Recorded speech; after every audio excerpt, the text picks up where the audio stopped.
तो hello guys, बात करने वाला हूं आज मैं 10th का जो फर्स्ट चैप्टर है आपका इतिहास का, जिसका नाम है यूरोप में राष्ट्रवाद।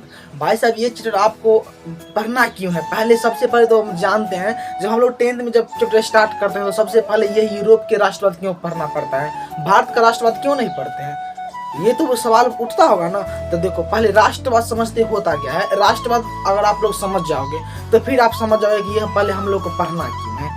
देखो, राष्ट्रवाद का मतलब होता है ना, राष्ट्र मतलब समझ रहे हो भाई साहब, राष्ट्र यानी कि अपन देश। अपन देश के बारे में जो कोई भी लोग सोचता है, अपन देश को कोई बोलता है कि अपन देश में विकास करेंगे, अच्छा काम करेंगे अपन देश में, वही अपन देश के बारे में सोचता है, लगाव रखता है, प्रेम करता है, सब राष्ट्रवाद कहलाता है। तो आपसे कुछ ना पूछ देगा भाई, 2 नंबर अगर ऐसे पूछा जाता है और बोलेगा राष्ट्रवाद क्या है, तो आप लोग क्या बोलोगे? अपने देश के प्रति प्रेम रखना, सोच करना, सब तुम्हारा राष्ट्रवाद कहलाएगा। परिभाषा दे सकते हो, अपने देश के प्रति सोच, प्रेम भाव, लगाव आदि को राष्ट्रवाद कहते हैं। बस सोचो। तो हम लोग पहले यूरोप में ही राष्ट्रवाद क्यों पढ़ते हैं? इसका कोई रीजन भाई साहब, कोई तो रीजन होगा ना, बता दो भाई साहब। इसका बहुत खास रीजन है, आप लोग मैं बता दूं। देखो यार, पहले के टाइम होता था ना, शिक्षा का बहुत ज्यादा कमी था। अभी से नहीं, बहुत पहले टाइम तो लोग शिक्षित थे, लेकिन बीच में कुछ स्थिति गड़बड़ा गया भाई साहब। अंग्रेज यार आने लगा, न सही से विकास होने लगा, देश पर कब्जा कर लिया अधिकांश राज्यों ने, जिस कारण जनता का विकास रुक गया। अब क्या बताएं? देखो, सब जगह तो पहले नंबर आपको बताते चले राजतंत्र, राजा का शासन, सैनिक का शासन था। अब क्या हुआ, यूरोप में क्या हुआ, वहाँ के लोग काफी ज्यादा समझदार थे। दुनिया में बहुत सारे लोग थे, लेकिन कुछ ज्यादा समझदार ही इंग्लैंड वाला था भाई साहब। यूरोप में तुम्हारा, आप पहले बात समझ लो, यूरोप तुम्हारा एक महादेश है जिसमें बहुत सारा देश आता है। उसमें एक देश नहीं आता है, बहुत सारा देश, जैसे इंग्लैंड, जर्मनी, इटली, सब तुम्हारा आपका यूरोप में ही आ गया। तो हम पढ़ते हैं यूरोप में राष्ट्रवाद। तो राष्ट्रवाद का मतलब हम लोग समझ लिए, कोई भी व्यक्ति अपना देश के प्रति सोचता है, प्रेम करता है, भाव लगाव आदि रखना ही क्या राष्ट्रवाद कहलाता है।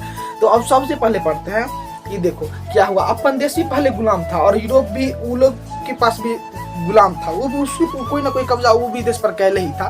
तो पहले क्या हुआ, तो वहाँ के लोग न था जो उसको समझ में आ गया कि हमारे देश पर कोई दूसरा अब व्यक्ति कब्जा कैले है। अपन राष्ट्रवाद का बताए कि अपन देश पर कोई दूसरा व्यक्ति कब्जा कैले है। अब आप ही बताइए, अपन देश पर कोई दूसरा व्यक्ति आके शासन करेगा तो आप करने दीजिएगा? नहीं ना करने दीजिएगा। बिल्कुल उसी तरह सोच था उन लोग का भी, तो वो नहीं करने देना चाहता था।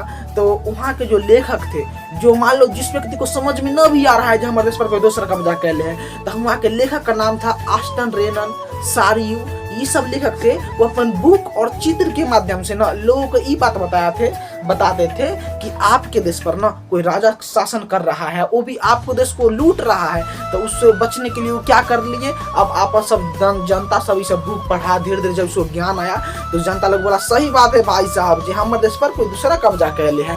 यूरोप में एक देश का नाम है जिसका नाम है फ्रांस। अब फ्रांस में उस समय राजा का शासन था, राजा शासन कैले था।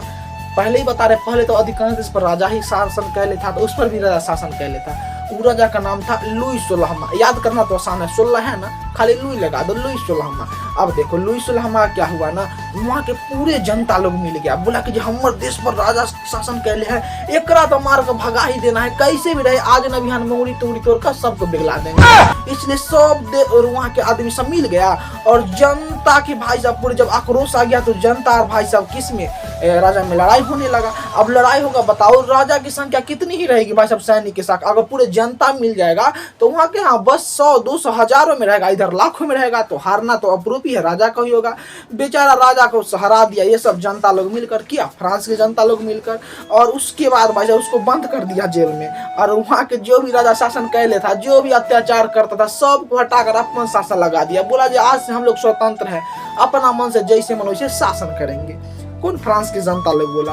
और भाई साहब लुई 16वां को जेल में बंद कर दिया।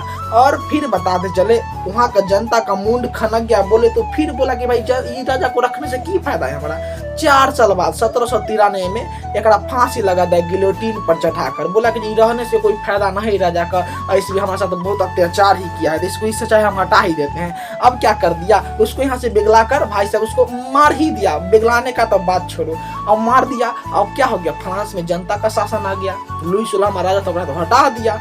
अब बताते चले, अब दूसरा अध्याय, मतलब ये तो समझो ये बात हो गया। तो आपसे क्वेश्चन पूछेगा फ्रांस की क्रांति से आप क्या समझते हैं? तो फ्रांस की क्रांति से हम यही समझते हैं कि वहां पर लुई 16वां राजा था ना, वो वहां पर कब्जा कैले था, उसके प्रति जनता लोग ने क्या किया, आक्रोश जताया। जनता लोग बोला कि हमारे देश को आजाद करो, और आजाद करने के लिए उससे लड़ाई किया जनता राजा से, और अंत में राजा का क्या हो गया, पराजित हो गया। लुईस मर गया 1793 में, मार दिया जनता लोग ने, और अपन शासन व्यवस्था लागू कर दिया। बस यही था फ्रांस की क्रांति। अब यही है, लेकिन एक बात और समझ लो, उस समय वो नाम था नेपोलियन बोनापार्ट। अब नेपोलियन बोनापार्ट कौन था बता दूं। नेपोलियन बोनापार्ट भाई साहब एक भयंकर राजा था। वो जहाँ जाता था ना सबको जीत लेता था।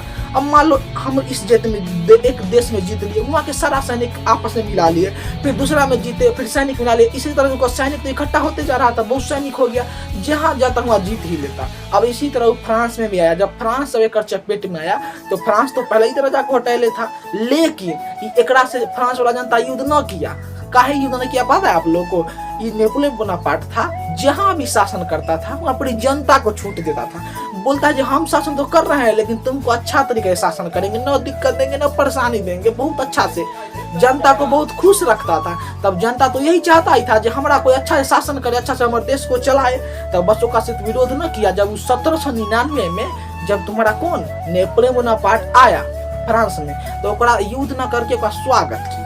अब स्वागत किया तो वहाँ पर एगो पद था जिसको बोलते हैं भाई साहब, वो पहले पद को हटा मतलब उस पद पर ज्वाइन हो गया। कौन? Napoleon Bonaparte. वो पद का बोल सकते बताऊंगा बाद में, थोड़ा ध्यान में ना आ रहा है। लेकिन देखो वो 1799 में क्या हुआ, फ्रांस में आ गया और काम अच्छा काम करके ना वहाँ के राजा भी बन गया। कौन? लुई 16वां तो मार दिया गया था नेपोलियन बोनापार्ट। नेपोलियन बोनापार्ट वहाँ के राजा बन गया। अब राजा वाला अब जैसी बना, वहाँ के जो भी जनता का शासन था सबको खत्म कर दिया और अपन शासन लागू कर दिया। बोला मेरा नाम है नेपोलियन, इसलिए नेपोलियन संहिता लागू करते हैं। कानून का की नाम रख दिया? नेपोलियन संहिता। अब एक अपन कानून लगाया, इसमें जनता को बोला जो यातायात कर समाप्त कर देंगे, यहाँ से वहाँ आप लोग जाते हैं उसको करना लगेगा। आप लोग जो तुम्हारा होता है न्यायाधीश के सामने सब एक समान है, पूरे सबको समान अधिकार दिया। अब जनता सोचो कितना खुश हो जाएगा। जनता तो पूरे खुश हो गया। लेकिन कुछ दिन बाद भाई साहब ऐसा रूप देखने को मिला नेपोलियन बोनापार्ट का जो आप लोग सोच भी ना सकते हो। लेकिन ये बात मैं आपको अगले वीडियो में बताऊंगा, क्योंकि सोचो भाई साहब जब अचानक जज्बात बदल जाए ना, दिल छल्ली कर दिया था फ्रांस वाला को भाई साहब, अचानक उस पर अत्याचार करने लगा। सोचो पहले प्रेम जहाँ अच्छा से शासन करता हुआ लगातार अचानक कैसे परिवर्तन हो गया। ये जानने के लिए आपको अगला पॉइंट देखना पड़ेगा। इसके लिए आप चैनल को सब्सक्राइब कर दो और आगे मिलते हैं फिर वीडियो में। तब बाय बाय, टाटा।